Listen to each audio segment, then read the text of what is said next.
Hi students, in this part we will talk about the negatively charged ions called anions. Just like cations, they also play a very important role in the human body, and not only in human body but in all the living organisms. Starting from the nitrate ions, they are the source of nitrogen. Now you may think that a lot of nitrogen is present in the atmosphere, about 78%. So why don't plants take the nitrogen from the air? They cannot take this nitrogen, and that is why they have to take it in the form of the nitrate ions.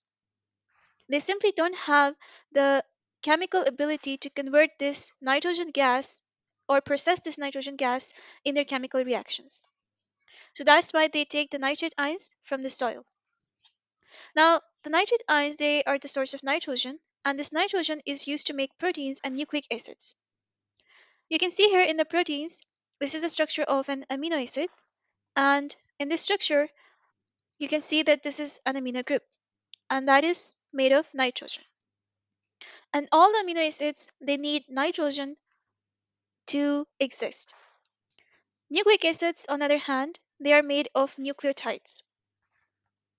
And each nucleotide, they contain a sugar, a phosphate group, and a nitrogenous base. And of course, as the name suggests, it contains a nitrogen. Now, these nucleotides, they join together to make long chains, and these long chains of nucleotides, they are present in the form of DNA or RNA. And we know that DNA and RNA, they store genetic information in the living organisms, and this genetic information is expressed in the form of proteins. So proteins, they are the expression of genetic information in our cells. And what if there is no nitrogen or nitrates available for plants? This leads to nitrogen deficiency, and in case of nitrogen deficiency, plants will not be able to make the amino acids, and as a result, we will see the stunted growth in plants, and also we will see that the plant's leaves, they have started to become yellow in color. So this is the result of the deficiency of nitrate ions. The next anion is the chloride ion. It also plays a very important role in both animals, plants, and bacterial cells. First of all, chloride ions, they help our cells take in and out nutrients and waters. So they help the cells in maintaining the osmotic balance. They also help us in contracting and relaxing our muscles.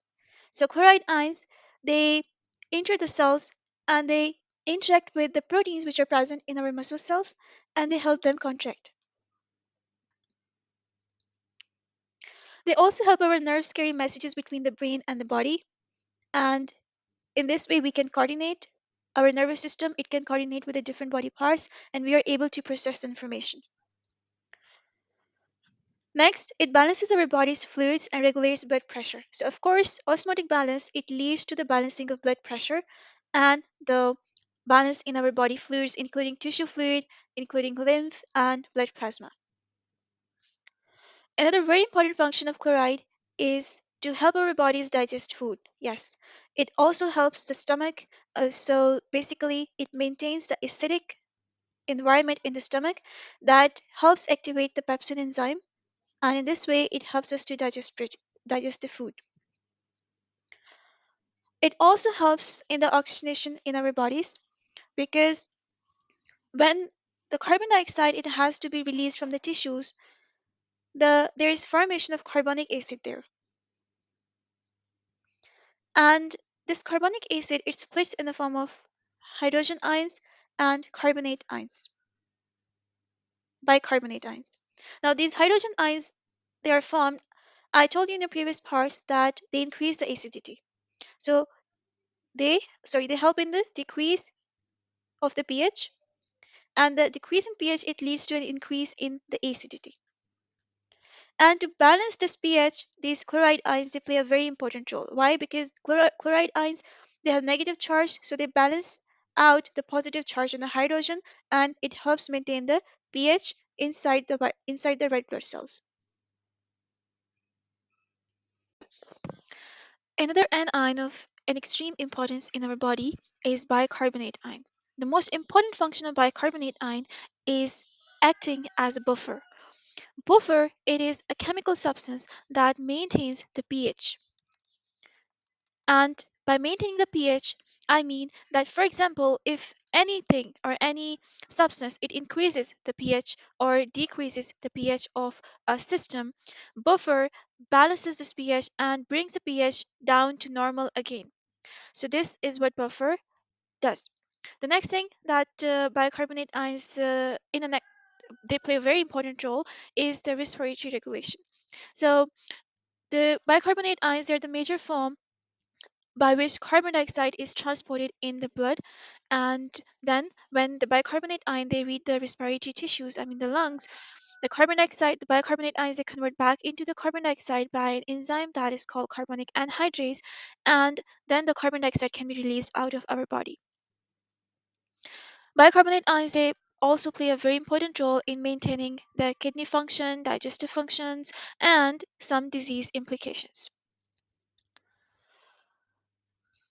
Phosphate ions are also negatively charged, and they have very, very important functions in our body. First of all, they are the component of bone matrix. So you guys can see here that our bone matrix it contains these three ions, two of which are positively charged, calcium and magnesium, while the phosphate is negatively charged. All of these three ions they are present in our bone matrix and they make our bones stronger. Phosphate ions are also a component of the nucleic acids. I described what this is in the previous video, that this is a nucleotide, and each nucleotide in the nucleic acid it contains three things: sugar, 5 carbon sugar. It could be ribose or deoxyribose depending on if it is present in the DNA or RNA. And this 5 carbon sugar is attached with a nitrogenous base like adenine, guanine, cytosine, or thymine, and a phosphate group. So you can see here that without phosphate group, the nucleotide is incomplete. Phosphate groups are also the part of phospholipids, and you guys may know that phospholipids they are important components of our cell membranes. So this is a glycerol molecule, and each glycerol molecule is attached with two fatty acid chains, and on one end it is attached to a phosphate group. That is why we represent the phospholipids in the cell membrane like this. So this is the head of the so phosphate and glycerol God.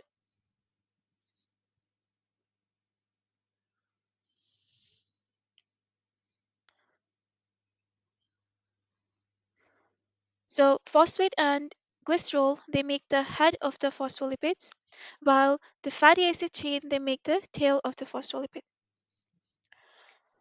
Phosphate ions or phosphate groups are also present in the ATP. Adenine, tri